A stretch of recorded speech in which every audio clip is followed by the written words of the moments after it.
अस्सलाम वालेकुम नाज़रीन, न्यूज़ वॉइस में खुशामदीद। मैं इफ्तिखार शिराजी। आज प्रोग्राम के पहले हिस्से में ज़िक्र करेंगे सुप्रीम कोर्ट में ज़ेर समाअत केस का, जिसमें सवाल ये उठाया गया कि क्या फ़ौजी अदालतों में सिविलियंस को ट्रायल करना चाहिए कि नहीं। और आज नाज़रीन इस पर 9 रुकनी बेंच इब्तदाई तौर पर बना, लेकिन जब समाअत शुरू हुई तो जो सीनियर तरीन जज और सितंबर में चीफ जस्टिस पाकिस्तान बनने वाले काजी फाजिसा ने इस बेंच में बैठने से माजरत की और उन्होंने आज आगाज़ ये समाअत पे ये कहा कि उनको ये ताज्जुब हुआ कि कल रात 8 बजे जो काज लिस्ट जारी हुई उनमें उनका नाम भी था, और उन्हें जो दरख्वास्त मौसूल हुई उनमें इस दरख्वास्त PTI के चेयरमैन साहब की भी थी।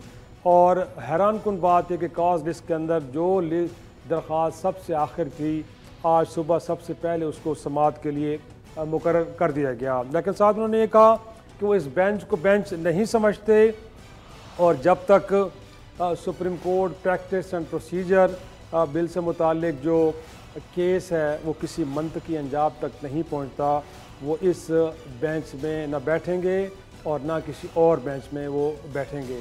और इस दौरान हमने देखा है कि जो दूसरे सीनियर तरीन जज साहब हैं, जस्टिस तारिक मसूद साहब, उनका भी यही कहना था कि वो जस्टिस काजी फाजिसा साहब के इस नुक्ते से इत्तफाक करते हैं।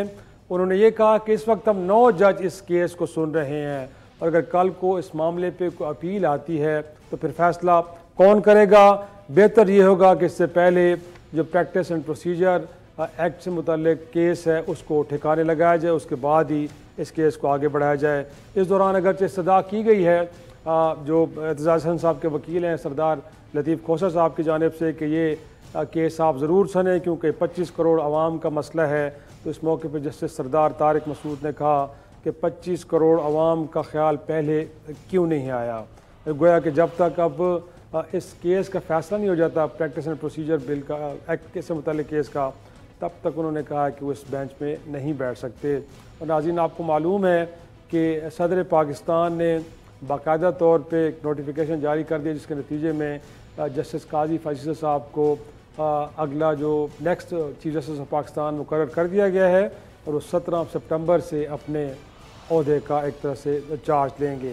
और अगर थोड़ी सी तारीख पे नज़र डालें तो काजी फाजिसा साहब ने भी साबिक चीफ जस्टिस इफ्तिखार चौधरी की तरह बलूचिस्तान हाई कोर्ट से अपने जो बतौर जज करियर का आगाज़ किया। और फिर हम देखते हैं कि कई ऐसे इम्पॉर्टेंट केसेस हैं कि जिनके अंदर वो एक हिस्सा रहे हैं। सुप्रीम कोर्ट ने जब 2016 में कोयटा सिविल अस्पताल खुदकुश हमले की तहकीकात के लिए कमीशन कायम किया तो उस कमीशन की सरबराही भी जस्टिस काजी फाजिसा के हिस्से में आई और इस कमीशन की रिपोर्ट में सिक्योरिटी के इदारे जो हैं उनकी कारकर्दगी के साथ साथ जो काला तंजीमें हैं उनके भी किरदार के ऊपर बड़े सवाल उठाए। और इसके बाद हमने देखा है कि कई और भी ऐसे मामलात हैं कि जिनके ऊपर जस्टिस काजी फाजिसा साहब के जो फ़ैसले हैं उनको बड़ा हाई वैल्यू रिकॉर्ड किया जाता है। इस वक्त हमारे साथ मौजूद हैं एडवोकेट जनरल पाक Islamabad high court barrister Jadoon साहब।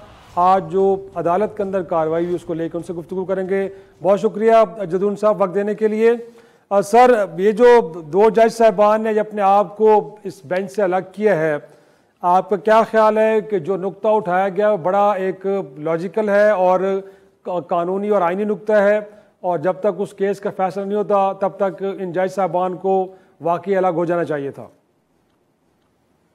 बिस्मिल्लाहिर्रहमानिर्रहीम। बहुत शुक्रिया शराजी साहब। अब बात यह है कि उनका नुक्ता तो बड़ा वैलिड है और उसमें वज़न भी है, लेकिन उसका सोल्यूशन ये है कि अब जब तक फैसला नहीं होता तो क्या फिर सुप्रीम कोर्ट को क्या बंद कर देना चाहिए? उसके आगे हल कोई नज़र नहीं आ रहा, क्योंकि अगर उस केस का ये फैसला आता है जी कि वो लॉ ठीक है, प्रैक्टिस एंड प्रोसीजर एक्ट को वैलिडेट कर देती है सुप्रीम कोर्ट, तो फिर उसके आगे रिव्यू का जो स्कोप है वो लार्जर बेंच बनेगा। तो अगर ये 9 मेंबर बेंच सुनता वो लॉ भी वैलिडेट हो जाता तो फिर तो आगे तो कोई इसके 9 से ऊपर कोई 10 मेंबर तो है नहीं सुप्रीम कोर्ट के कि वो सुनते। तो अभी जो बेंच बना है इसका रिव्यू तो अभी ये 7 मेंबर बेंच है तो इसका रिव्यू तो 9 मेंबर बेंच सुन सकता है। लेकिन पहले जो उन्होंने बात की उससे वजन बहुत है, लेकिन सब्जेक्ट टू द कंडीशन है कि वो एक्ट जो है वो सुप्रीम कोर्ट उसको बहाल रखे। तो बात ये नज़र में जो चीफ जस्टिस अभी हैं कि जो बेंच कॉन्स्टिट्यूशन है इससे नज़र आता है कि वो उस एक्ट को नहीं बहाल करेंगे, वो नल एंड वॉइड, या वो कह रहे हैं जी कॉन्स्टिट्यूशनल जुरिसडिक्शन में ये आता है सुप्रीम कोर्ट की, और ये पार्लियामेंट जो है ये कॉन्स्टिट्यूशनल अमेंडमेंट के जरिए ये काम करे। मेरा अपना पर्सनल ओपिनियन ये है, अदरवाइज तो फिर वो 9 मेंबर बेंच बनाते ही ना, अगर उन्होंने वो वाला ला बहाल करना होता। उसका फैसला जल्दी आना चाहिए, क्योंकि इस तरह तो फिर एक इम्पॉर्टेंट जो है प्यूनी जज हैं, वो आगे चीफ जस्टिस ने 3 महीने के बाद उन्होंने खुद उठा दिया है कि जी बेंच की कॉन्स्टिट्यूशन जो है वो लॉ के मुताबिक ही नहीं है। तो इस तरह तक सुप्रीम कोर्ट जो काम कर रही फिर। लेकिन जदून साहब, इनफैक्ट जो बाकी जज साहबान ने इस बेंच का हिस्सा रहना मुनासिब समझा, गोया कि जिसमें काफ़ी लोग हैं, और उसमें से तो कुछ ऐसे भी हैं जस्टिस मंसूर अली शाह साहब के, जो बुनियादी तौर पर जब इलेक्शन पंजाब में इलेक्शन के निकास से मुतालिक जो एक केस उनके सामने आया था, तो उन्होंने एक डिसेंटिंग नोट भी दिया था, और उनके ख्याल में ये नहीं सुनना चाहिए था सुप्रीम कोर्ट को। बट आज के दिन वो इस बेंच का हिस्सा बाकी रहे हैं, तो हम क्या कहें कि बाकी जज साहबान ये समझते हैं कि जो इस वक्त प्रोसीडिंग चल रही है ये बिल्कुल ठीक है, आइनी और कानूनी है, और जो 2 सीनियर तरीन जजेस ने नुक्ता उठाया वो इतना उसके अंदर कोई कानूनी और आइनी वजन नहीं है। नहीं, उसमें आइनी वजन इसलिए नहीं कि वो जो लॉ है, चलो चाहे वो सही सस्पेंड हुआ या गलत हुआ, अभी इसका फैसला करना है, लेकिन वो अभी इन फील्ड नहीं है। अगर इन फील्ड में होता, क्योंकि वो एक्ट बनने से पहले उन्होंने प्रीएम्प्ट कर दिया था, लॉ बनने से पहले उन्होंने एक ऑर्डर ऐसा दे दिया कि जी वो सुप्रीम कोर्ट पे एप्लीकेबल नहीं होगा। अगर वो एक्ट बन जाता तो फिर तो फौरन बेंच की कॉन्स्टिट्यूशन जो है वो कमेटी करती, चीफ जस्टिस के अख्तियार फौरन फिल for with the passage of act जो है वो खत्म हो जाते हैं। लेकिन उन्होंने एक्ट बनने से पहले ही उसको प्रीएम्प्ट किया, वो बादी नज़र में उन्होंने ये ठीक नहीं किया, क्योंकि लॉ को इन फील्ड होने के बाद भी सस्पेंड नहीं किया था। उसको अगर अल्ट्रा वायरिस हो या फंडामेंटल राइट के अगेंस्ट हो तो सेट असाइड कर सकते हैं, वाइड डिक्लेयर किया जा सकता है। लेकिन उन्होंने चूंकि लॉ को सस्पेंड कर दिया है, तो अभी ये जज समझते हैं कि जब तक वो सस्पेंड है तो कॉन्स्टिट्यूशन तो फिर जो बेंचेज है वो चीफ जस्टिस ही करेगा। अगर नहीं करेगा तो फिर तो सुप्रीम कोर्ट को ताला तो नहीं लग सकता। अगर वो लॉ भी सस्पेंड हो और फिर बेंच तो किसी न किसी तरह कोई केस तो सुनना है ना, तो अगर वो केस ना सुने तो फिर क्या करे सुप्रीम कोर्ट, फिर तो ताला लग जाएगा। अच्छा, दूसरी तरफ हम ये भी देखते हैं कि अगरचे आज वज़ीर दिफा साहब ने तो बड़ी एक डिफरेंट पोजीशन ली और उनका ख्याल है कि इस मामले को सुप्रीम कोर्ट को सुनना नहीं चाहिए, but attorney general of Pakistan आज वहाँ पे पेश भी हुए हैं और मेरा ख्याल में अपना इनपुट भी देंगे। तो ये जो आज पार्लियामान के अंदर तकारीर हुई, आपके ख्याल में इनकी कोई ज़रूरत थी, या बहरहाल ये एक बड़ा अहम कानूनी और आइनी सवाल है जिसका जवाब बहरहाल अदालत से लेना चाहिए और इस मामले को सेटल वहाँ पे करना चाहिए? आपको क्या कहेंगे सर? नहीं, अदालत देखे ना, जो भी कानूनी और आइनी मामला होते हैं उसमें उसको जल्दी उसका जवाब देना चाहिए, क्योंकि अगर वो लिंगर आन होता है मामला तो उससे मजीद अबाम पैदा होते हैं। इसमें तो ये गवर्नमेंट फेडरेशन में हाल में इस पर मेंटेनेबिलिटी भी बात करेगी कि यहाँ पे पिटीशन किस तरह मेंटेनेबल है ये वाली, क्योंकि देखे ना एक परसेंटेज है, आपको पता है कि इतने लोग हैं इनको ट्रायल हो सकता है मिलिट्री अपने मिलिट्री कोर्ट में आर्मी एक्ट के तहत, तो वो लोग खुद उनमें से एक भी पार्टी नहीं है इस केस में। ये तो एक पोलिटिकली मोटिवेटेड आप समझ लें, या आप कोई एक समझ लें कि एक वो समझते हैं कि हो सकता है कल को इमरान खान का भी मिलिट्री कोर्ट में ट्रायल हो जाए, तो फिर वो उन्होंने एक ऐसी की एक प्लान करके एक केस बनाया है। आज ये क्वेश्चन हुआ है कि भाई जिन लोगों को मिलिट्री कोर्ट के हवाले किया उनमें से कोई पटिशनर है, तो जवाब था कोई भी नहीं है।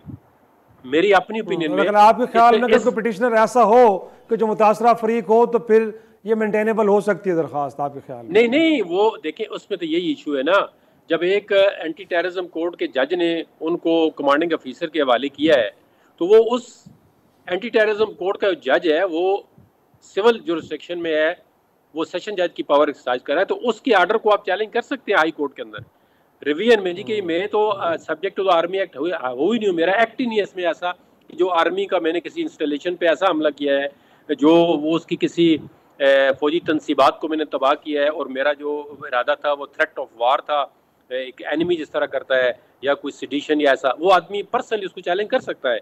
तो फिर वो जो पर्सनली चैलेंज कर सकता है एक लोअर फोरम में, तो फिर उसमें सुप्रीम कोर्ट पे 184(3) के आने की कोई ज़रूरत नहीं है, ना ही फिर उसका केस बनता है।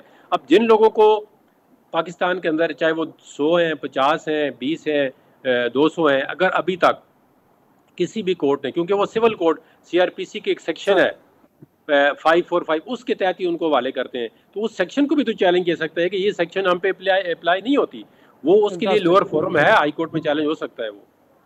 अच्छा, लेकिन जदून साहब आखिर में आपसे जानना चाह रहा हूँ कि जब इलेक्शन के निकाह से मुताल्लिक केस भी है, जो बुनियादी सवाल था कि क्या इलेक्शन वक्त 90 दिन के अंदर होने चाहिए कि नहीं होने चाहिए, उसको किसी ने एड्रेस नहीं किया। बेंच की फॉर्मेशन के ऊपर लार्जर 3 रुकनी 4 रुकनी के ऊपर बात होती रही।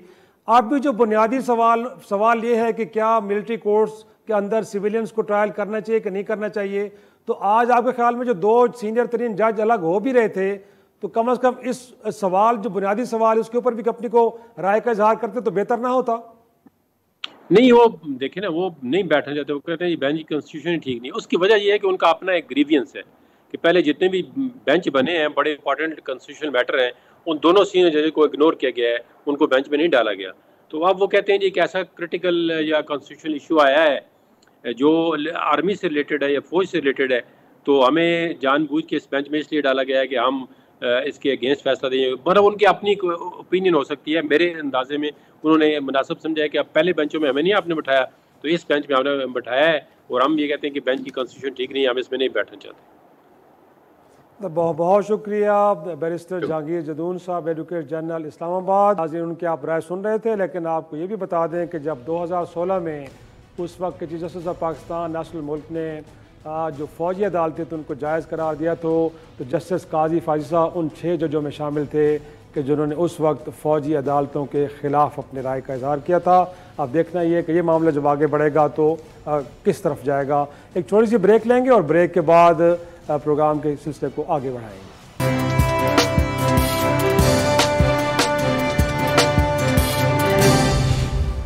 मैं एक बार फिर खुश आमदेद। इस हिस्से में हम जिक्र करेंगे एक तो जो ड्रामाई शक्ल इख्तियार की है चेयरमैन पाकिस्तान क्रिकेट बोर्ड के इंतखाब में कि जो नजम शहसी साहब जो पहले एक अबूरी तौर पे सरबराह के तौर पे काम कर रहे थे, अब उस बोर्ड का हिस्सा नहीं रहे, और अब ज़का अशरफ साहब जिनके बारे में कहा जा रहा है कि 28 जून को जब इंतखाब होगा तो वो चेयरमैन के ओहदे के लिए मजबूत तरीन उम्मीदवार हैं और जिनको पीपल्स पार्टी की ताईद व हिमायत हासिल है। और उन्होंने गुज़श्ता रोज़ जो मीडिया टॉक की उसमें उन्होंने एक हैरान कुन बात की, गोया कि एक मामला के जो तय हो चुका है एशिया कप को लेकर, उन्होंने कहा कि वो हाइब्रिड मॉडल को हरगिज़ तस्लीम नहीं करते, इसके साथ इत्तफाक नहीं करते, इससे मुस्तरद करते हैं। अगर ये कप इसकी मेज़बानी अगर पाकिस्तान को मिली थी तो तमाम मैचेस पाकिस्तान में ही होने चाहिए, किसी और जगह पे नहीं होने चाहिए। अगरचे एशियन क्रिकेट काउंसिल के एक रुकन ने भारतीय मीडिया से गुफ्तगू करते हुए कहा है कि अगरचे ज़का अशरफ साहब को अपनी ज़ाती राय का इजहार करने का तो हक़ हासिल है, लेकिन जो मॉडल अब एक तरह से तय हो चुका है उसमें तब्दीली की किसी किस्म की कोई अब गुंजाइश या इम्कान नज़र नहीं आ रहा। नाज़रीन, एक तो ये हम बात करेंगे कि ये यकाजक कैसे ज़का अशरफ साहब चेयरमैन PCB के लिए एक तरह से इंतखाब का मरकज़ ठहरे और ये कंट्रोवर्सी बनी कैसे, और फिर ये है कि जो बात वो कर रहे हैं क्या वो उसे मेक श्योर कर पाएंगे क्योंकि पूरा एशिया कप की मेज़बानी पाकिस्तान को मिल पाएगी, या वही मॉडल जो पहले से तय हो जाए उसी के साथ आगे बढ़ना पड़ेगा। हमारे साथ मौजूद है अब्दुल गफ़ार जो कि स्पोर्ट्स एंकर पर्सन है हमारे प्रोग्राम, सीनियर जर्नलिस्ट भी हैं। गफ़ार, जानना चाहेंगे ये जो ज़का अशरफ साहब अभी आने से पहले जो इरादे ज़ाहिर कर रहे हैं, क्या लगता है आपको ये एक स्टेटमेंट यहाँ तक लें या वाकई वो कुछ कर पाएंगे जो वो कह रहे हैं? बहुत शुक्रिया शराइद साहब, बिल्कुल स्टेटमेंट की हद तक रहेगा, जो कि जैसे आपने स्टोरी का हवाला दिया, फिर खुद ज़का अशरफ साहब से मेरी भी बात हुई, उन्होंने कल की जो स्टेटमेंट है उसके हवाले से एक वजाहत दे दी। उन्होंने कहा कि ये मेरा ज़ाती ख्याल है, आइडियली ऐसा होना चाहिए था कि पाकिस्तान में ज़्यादा मैचेस हों, लेकिन चूंकि अब कमिटमेंट कर ली गई है PCB की जानिब से और इसकी जानिब और फिर ACC ने अनाउंस भी कर दिया है, तो अब कुछ हो नहीं सकता। तो इसलिए पाकिस्तान क्रिकेट बोर्ड अब प्रीवियस जो मैनेजमेंट थी नजम सेठी साहब की, उसकी कमिटमेंट को ऑनर करेगी। और 28 जून का PCB के इलेक्शन अनाउंस हो गए हैं, यकीन तौर पर ज़का अशरफ साहब उस दिन नए PCB चेयरमैन बन जाएंगे, लेकिन आते ही फिलहाल मुझे कोई ऐसी फौरन तब्दीली नजर नहीं आ रही। स्पेशली एशिया कप अपने शेड्यूल के मुताबिक ही 4 मैचेस पाकिस्तान और बाकी श्रीलंका हाइब्रिड मॉडल के तहत ही होगा, जबकि वर्ल्ड कप का मामला शाह साहब आप इस्लामाबाद में बैठे हैं, आपको मुझसे ज्यादा पता है कि हुकूमत ने तय करना है। हुकूमत की सवाब सीट पर है कि अगर वो समझेंगे कि पाकिस्तान की टीम को भारत जाना चाहिए तो जरूर जाएगी, लेकिन मेरे ख्याल में पाकिस्तान टीम भारत भी चली जाएगी। और इनफैक्ट नजम सेठी साहब अब लगता है कि अब बोर्ड का हिस्सा तो बाकी नहीं रहे। ये कहानी हुई क्या? वो लग रहा था वो तो फ्यूचर के लिए बड़ी प्लानिंग कर रहे थे, अब बहुत सारी एक लगता है अपनी टीम भी डेवलप कर रहे थे, but all of sudden Zaka Ashraf साहब, ये क्या मामला हुआ है? देखिए वही मामला है जो पिछले 6 से 7 महीने में हुआ, यानी कि 21 दिसंबर 2022 को जब रमीज राजा साहब चेयरमैन थे, और एग्जैक्टली ऐसा ही हुआ था। ये आप देखिए बहुत ही परेशान कुन सूरत हाल है। एक म्यूजिकल चेयर है शराय साहब, पूरी दुनिया में कहीं ऐसा नहीं होता कि क्रिकेट बोर्ड के चेयरमैन जो है वो तब्दील हो इस तरह से। ये तीसरे चेयरमैन है पिछले 7 महीने में। कोई इंस्टीट्यूशन, कोई ऑर्गेनाइजेशन, कोई क्रिकेट बोर्ड इस तरह से चल नहीं सकता। रमीज राजा साहब इसलिए घर गए थे क्योंकि उस जमाने में नजम सेठी साहब जो कि हुकूमत तब्दील हुए चंद माह गुजर चुके थे, उनको प्रीवियस गवर्नमेंट लेकर आई थी। हालांकि फिर भी शहबाज गवर्नमेंट ने उनको काफी वक्त दिया। हम यही सोच रहे थे कि शायद वो अब छोड़ेंगे, लेकिन करते करते काफी महीने गुजर गए। लेकिन जहां दाव चला वहां पर क्या हुआ, आपने देखा कि बुनियाद जो गलत हुई वो ये थी कि जब आपने रमीज राजा जो कि कॉन्स्टिट्यूशन के तहत इलेक्ट हुए थे, एहसान मानी साहब को रिप्लेस किया था, तो उस पर जब उनको लाने के लिए आपको मैनेजमेंट कमेटी की तश्कील करना पड़ी। अब ज़का अशरफ और एहसान मजारी साहब ने इसी पॉइंट पर तो इस चलते हुए सेटअप को जो है वो घर भेजा। वो कहते हैं जी हमने तो उनको बुलाया था कि आप इंतखाबात कराने के अलावा आइन जो है उसको रिस्टोर करें। यानी वो जो खान साहब चाहते थे कि जी रीजन आए, वो जो प्रीवियस गवर्नमेंट चाहती थी, तो उन्होंने डिपार्टमेंट क्रिकेट को बहाल करना था। अनफॉर्चुनेटली वो दोनों काम ही नहीं हो सके अपने मुकर्रर वक्त पर। आपको पता है कि 2 महीने की एक्सटेंशन दी गई, और अगर नजम सेठी साहब किसी भी तरह उन 4 महीने के अंदर शराय साहब अगर अपना इलेक्शन कराने में कामयाब हो जाते तो शायद ये नौबत आज ना होती। ये बहुत टेक्टिकल मुझे लगता है ब्लंडर हुआ उस मैनेजमेंट कमेटी से कि जो वो चाहते थे वो अचीव ना कर सके, और फिर गवर्नमेंट को मौका मिला। आप मुझसे ज्यादा सियासत आप कवर करते हैं, आपका टॉपिक है, आप मुझसे ज्यादा जानते हैं कि एक है इस तरह की ये जो सारा जो मामला है पीडीएम गवर्नमेंट का, कि यहाँ पर 2 पार्टीज की हुकूमत है। और वहां फिर जब उनको मौका मिला तो उन्होंने फिर अपना जो नुमाइंदा है यानी कि चेयरमैन पीसीबी वो तैनात करवा दिया। लेकिन गफ्फार, ये पाकिस्तान की क्रिकेट के लिए, जैसे आप कह रहे हैं कि 7 माह के अंदर 3 चेयरमैन आए हैं, ये पाकिस्तान के लिए कितना परेशान कुन है? फिर इंटरनेशनली जो हमारा एक इमेज बन रहा है वो कितना, उसके ऊपर कितना असर पड़ रहा है, उसका वजह से कुछ बताइएगा। बिल्कुल आप ठीक कह रहे हैं। देखिए आप जब इतने बड़े क्रिकेट बोर्ड दुनिया में, शराय साहब से 10 से 11 बड़े क्रिकेट बोर्ड हैं, Pakistan is one of them. Pakistan world champion है, हम कोई मामूली मेंबर नहीं है आईसीसी के, और ना ये खेल कोई मामूली है, जो कि पूरी दुनिया में इंग्लैंड, ऑस्ट्रेलिया, भारत 3 बड़े, और फिर पाकिस्तान चौथा पॉपुलेटेड कंट्रीज में खेला जाता है। एक पॉपुलर गेम के हम एक बहुत बड़े मेंबर हैं, इसलिए जगह सही ज्यादा फील हो रही है। क्योंकि अगर आप देखें तो दुनिया में कहीं ऐसे क्रिकेट बोर्ड तब्दील नहीं होता। नुकसान क्या होता है वो भी सर सुन लीजिए कि एक जाने प्रीवियस गवर्नमेंट कहती थी रीजनल क्रिकेट या वो जो कराएं आप एसोसिएशन, फिर नई गवर्नमेंट कहती है डिपार्टमेंट कराएं। एक पहले ये मामला, अच्छा अब उससे भी वर्स्ट हो गया कि जो गवर्नमेंट आई है अब वो आपस में लड़ रहे हैं। एक पार्टी कह रही है जी मेरा चेयरमैन होगा, दूसरा कह रहा है मेरा चेयरमैन होगा, और आप देखें कि गवर्नमेंट तब्दील नहीं हुई पर चेयरमैन तब्दील हो गया। ये उससे भी बुरी सूरत हाल है जिसको कंट्रोल किया जा सकता। तो या तो अगर इस गवर्नमेंट ने, मुझे लगता है कि अगर ये फैसला लेना था तो फिर आप जब रमीज राजा साहब को हटा रहे थे तब आप एक कैंडिडेट लेकर आते, ताकि जो भी आता XYZ सेठी साहब आते हैं, जो भी आता वो अपनी पॉलिसी का तसस्सुर रखते और फिर वो एक कामयाबी से कोई चीज करा पाते। अब ज़का साहब को 28 जून को इलेक्ट होना है। अब आप भी बेहतर जानते हैं कि इलेक्शन सर पर खड़े हैं, कभी होने हैं, वो आप उससे बेहतर जानते हैं कब होंगे, लेकिन जब भी होंगे फिर एक क्वेश्चन मार्क आएगा कि अब इलेक्शन के बाद क्या सूरत हाल होती है, कि हम क्या फिर तब्दील करने के पोजिशन में आएंगे, या फिर अगर यही गवर्नमेंट रहती है पीएस पार्टी की तो क्या वो कंटिन्यू करेगी। तो ये म्यूजिकल चेयर कंटिन्यू है। लेकिन पाकिस्तान क्रिकेट को नुकसान इस तरह से भी साहब कि आपके जितने खिलाड़ी हैं, आपके जो कोचेज जो आपने गैर मुल्की तैनात किए, वो परेशान बैठे हुए हैं। क्योंकि मिकी आर्चर इसी वजह से पाकिस्तान है कि मेरा क्या होगा अगर नजम सेठी साहब को अलग घर भेजा गया। वही हुआ, नजम सेठी साहब 6 महीने में घर चले गए।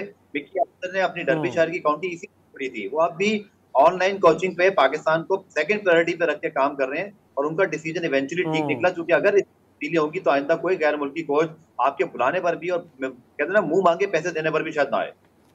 यकीनन अब्दुल गफ्फार, बहुत शुक्रिया। अगरचे हमारा ये कि खेल को सियासत से दूर रखा जाए, लेकिन लगता यह है कि यहाँ पे हर खेल पर सियासत हो रही है, जिसका नुकसान यकीनी तौर पे इस मुल्क और मुल्क के खिलाड़ियों को होगा। नाज़रीन, थोड़ा सा ब्रेक, और ब्रेक के बाद जब आएंगे तो लाहौर में एक बड़ा ही दिलसोज वाक़या जिसमें मदरसे के एक उस्ताद ने तालिब इल्म से ज़्यादती की, उसके बाद उसे छत से नीचे गिरा, जिससे उस 8 साल बच्चे की मौत हुई।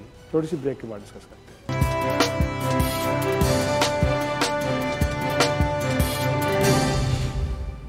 प्रोग्राम में एक बार फिर खुशामदीद। नाज़रीन, इस सेगमेंट में हम जिक्र करेंगे लाहौर में पेश आने वाले अंदोहनाक वाक़ये का, जिसमें मदरसे के एक उस्ताद ने 8 साल तालिब इल्म के साथ ज़्यादती की, उसके बाद उसको छत से नीचे गिराया, जिसके बाद उसकी मौत वाक़ होगी। इस वक्त हमारे साथ मौजूद हैं लाहौर से हमारे नुमाइंदे वसीम रियाज। बहुत शुक्रिया वसीम वक्त देने के लिए। ये जानना चाहेंगे, हम कसूर से देख रहे हैं कि ज़ैनब जो बच्ची थी उसके साथ ज़्यादती हुई, अगर उसके मुजरम को सज़ा मिल पाई, लेकिन उसके बाद तवातिर से ऐसे वाक़यात हमें देखने को मिलते हैं, लेकिन शायद पुलिस और दीगर जो मुताल्लिका इदारे हैं वो इस सारे मामले को कुछ ज़्यादा संजीदगी से देख नहीं रहे और कुछ हो नहीं पा रहा। क्या कहेंगे, और इस केस के वाले स्पेक्स बताइएगा कि क्या जो मुजरिम है वो पकड़ा गया है और उसके खिलाफ अब बाकायदा कार्रवाई शुरू हो चुकी है? आपने ठीक कहा कि ऐसे वाक़यात जो हैं वो तसलसल से जारी हैं। इस केस के हवाले से अगर बात की जाए तो रायबंड में ये दिलखराश वाक़या पेश आया जिसमें 8 साल बच्चे को जो है वो मदरसे में दाखिल करवाया गया, लेकिन जो कारी था उस मदरसे का, उसने ना सिर्फ उसको बदफेली का निशाना बनाया बल्कि उसको बेईमाना तशद्दुद का निशाना भी बनाता रहा और बाद उसको जो है वो छत से नीचे गिराया और फेंकने के बाद उसको अस्पताल भी छोड़ आया। इतला मिलने पर पुलिस ने इस पर कार्रवाई की और मुलजिम को गिरफ्तार किया, इसका मुकदमा दर्ज किया, लेकिन बच्चा जो है, क्योंकि वो बताया ये जा रहा है कि जो रिपोर्ट अब तक मेडिकल सामने आई है कि उसमें बदतरीन तशद्दुद किया गया, उसके जिस्म की बहुत सी हड्डियां जो है वो टूटी हुई थी, उसकी बाजू जो है वो फ्रैक्चर थी, फिर उसके बाद उसका गला जो है वो भी उसका दबाया गया। तो इसमें पुलिस ने मुकदमा दर्ज किया और बच्चा क्योंकि 10 दिन जो है वो ज़ेरे इलाज रहा अस्पताल में, उसके बाद वो दम तोड़ गया। तो पुलिस ने फिर इसकी पोस्टमार्टम रिपोर्ट जो है वो अब तैयार कर ली है और मुलजिम को गिरफ्तार कर लिया है। यकीनन इसको भी अब सजा के लिए अदालत में पेश किया जाएगा। बात लेकिन वसीम, यहाँ पे जो खबर मेरी नज़र से गुजरी है कि ये शख्स पहले भी इस तरह के जराइम में मुलव्वस पाया गया और गिरफ्तारियाँ भी इसकी हुई हैं, उसके बाद ऐसे शख्स की रिहाई कैसे मुमकिन हुई? दोबारा वो एक उस मदरसे में भी पहुंचा और फिर उसी तरह के घनौने फेल का मुर्तकिब हुआ। शराजी साहब, यहाँ इस बिल्कुल ये हमें सजा और जजा का जो कानून है इसको हमें बेहतर करने की जरूरत है। अगर बात की जाए, देखें जो मोटरवे ज्यादती केस हुआ था या कसूर में जो ज़ैनब का कत्ल केस था या जो नजेबा फुटेजेस बनाने वाला केस कसूर का ही था, उसके बाद बच्चों को बदफेली के बाद कत्ल करने वाला सीरियल किलर जो था, ये तमाम केसेस पुलिस ने हल कर लिए। पुलिस मुल्जिमान तक तो पहुंच जाती है, लेकिन बात है कि ऐसे वाकयात की रोकथाम के लिए कोई इकदाम नहीं किए जाते। इसके लिए हम खाली पुलिस को ही जो है वो जिम्मेदार नहीं ठहरा सकते, क्योंकि पुलिस को हमने बहुत से मामलात में उलझाया हुआ है। लॉ एंड ऑर्डर पुलिस ने देखना है, क्राइम कंट्रोल पुलिस ने करना है, दहशतगर्दी पुलिस ने रोकनी है। इवन कि जो मैटर पुलिस के नहीं है, जैसे कि गटरों के ढक्कन नहीं है, पतंगबाजी है, वो भी पुलिस ने देखनी है। जो मार्केटों में सब्जियों के फलों के रेट हैं वो भी पुलिस ने देखने हैं। तो ये तमाम चीजें जो है वो हम खाली पुलिस पे नहीं डाल सकते। इसमें हमें दीगर खासतौर पर ऐसे मामलात माँ बाप को भी अपना किरदार अदा करना होगा, जो दीगर सोसाइटीज हैं, जो दीगर इदारे हैं, उनको भी अपना रोल जो है वो अदा करना होगा। खासतौर पर इस पर जो सजा का जो निज़ाम है उसको बेहतर करना चाहिए, ताकि दोबारा कोई ऐसा अफसोसनाक वाकया जो है वो रूनुमा ना हो, किसी को इबरतनाक सजा मिलेगी तो सही। लेकिन वसीम में जो चाइल्ड प्रोटेक्शन ब्यूरो है, क्या उसका सिर्फ रोल वो जो स्ट्रीट चिल्ड्रन तक महदूद है, या मदरसों में, वर्कशॉप्स के अंदर, होटल्स के अंदर जो बच्चे काम कर रहे होते हैं वो किन हाल, उनके साथ किस तरह का बर्ताव है, इन चीज़ों को वो भी देखता है, या उनका ख्याल है कि नहीं बस वो जो स्ट्रीट चिल्ड्रन है वहाँ तक महदूद? अच्छा शराजी साहब, ये भी एक हमारी बदकिस्मती है कि हम उसी मामले को देखते हैं जो हाईलाइट हो जाता है। ऐसे कई वाकयात हैं जो नजरअंदाज कर दिए जाते हैं, जो सामने नहीं आते, जिन पर कोई कार्रवाई नहीं होती, लेकिन जो मामला हाईलाइट हो जाता है मीडिया पर, उसी पर ही काम किया जाता है और उसी को ही तमाम अदारे जो हैं वो फौरी हरकत में आ जाते हैं। चाइल्ड प्रोटेक्शन ब्यूरो भी हरकत में आ जाता है, पुलिस भी आ जाती है, दीगर जो इदारे हैं वो भी हमें जो है हरकत में नजर आते हैं और फौरी मुल्जिमान गिरफ्तार भी हो जाते हैं। लेकिन चाइल्ड प्रोटेक्शन ब्यूरो अपनी असल जिम्मेदारी पूरी नहीं कर रहा। अपनी असल जिम्मेदारी पूरी करे, इसके अलावा जो स्पेशल ब्रांच है वो इसमें अपना रोल अदा कर सकता है, वो चेक एंड बैलेंस रखे। स्पेशल ब्रांच का काम है, जितने भी मदरसे शहर में हैं, जो तालीमी इदारे हैं, वहां अपना चेक एंड बैलेंस रखे और तमाम इंफॉर्मेशन उनके पास होनी चाहिए कि अगर कोई रिकॉर्ड याफ्ता या पहले सजा काट चुका है इस केसों में, दोबारा वो इस घिनौने फेल में पाया जाता है, तो ये तमाम रिपोर्ट, ये तमाम रिकॉर्ड जो है वो स्पेशल ब्रांच के पास होना चाहिए। उससे चाइल्ड प्रोटेक्शन के पास ये तमाम चीजें होनी चाहिए और तमाम चीजों पर चेक एंड बैलेंस और नजर जो है वो रखना यकीनन होनी चाहिए। लेकिन वसीम, मैं तो ये भी जानना चाहूँगा कि इस मदरसा का कोई मोहतमिम भी होगा, अगर ये वहाँ पे बतौर टीचर काम कर रहे थे और पहले भी इस तरह की कार्रवाइयों में या इस तरह के फेल में मुलव्वस पाए गए हैं, तो मोहतमिम की भी तो जिम्मेदारी बनती है कि ऐसे अशखास को दोबारा मदरसे में अलाउ ना किया जाए दर्स तदरीस के लिए। तो क्या उनसे भी कोई पूछगछ हो रही है, उनको भी शामिल तफ्तीश किया गया है, या सिर्फ इसी मुलज़म को गिरफ्तार करने के बाद मामले को अब आगे लेके जाया नहीं शाही साहब, इसमें सिर्फ इस मुलजिम को ही जो है वो गिरफ्तार किया गया है, किसी किस्म की जो आगे मजीद तफ्तीश है किसी दीगर फर्ज से वो जो है वो नहीं हो रही। मदरसा वैसे ही चल रहा है और वैसे ही वहाँ पर बच्चे जो हैं वो पढ़ने के लिए आ रहे हैं, लेकिन जो इसमें जो कारी है, जो मेन मरकजी एक्यूज जिसको कहा जाता है, वो पुलिस की हिरासत में है, उससे तफ्तीश की जा रही है, उसको अब सजा के लिए अदालत में पेश किया जाएगा। इसके अलावा मजीद पुलिस जो है वो कुछ करती हुई नजर नहीं आ रही। बहुत शुक्रिया वसीम रियाज। नाज़रीन, यहाँ पे एक छोटा सा ब्रेक लेंगे और ब्रेक के बाद को आगे बढ़ाएंगे।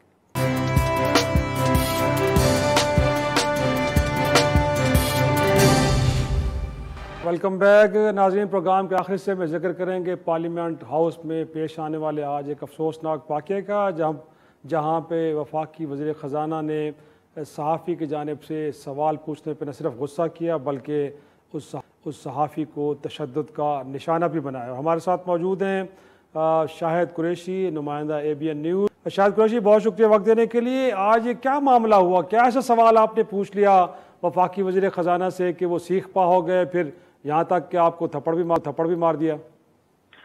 बहुत शुक्रिया शराजी साहब। ऐसा हुआ कि आज पार्लियामेंट में इसाक डार साहब ने तकरीर की और हम यही समझ रहे थे कि वो शायद IMF के हवाले से भी बताएंगे कि IMF के साथ जो हमारा मुआहदा है ये कब होगा और कैसे होगा। जैसे ही वो पार्लियामान से बाहर निकले तो मैं वहां पर मौजूद था, तो मैंने इसाक डार साहब से कहा कि डार साहब आज बात करनी है, तो उन्होंने कहा जी मैंने पार्लियामेंट के अंदर बात की है। तो मैंने कहा जी मैंने IMF के हवाले से बात करनी है कि IMF के साथ वजीर आजम साहब भी पेरिस में हैं और इस हवाले से खबर भी चली थी कि वजीर आजम साहब ने IMF से कुछ जो उनकी MD है उनसे डिमांड की है कि वो मुझसे मुलाकात करें।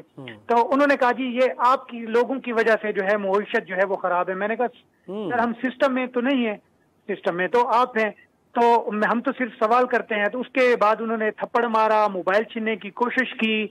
तो मैंने कहा सर आप क्यों ऐसे तशद्दुद कर रहे हैं, आप जवाब दें।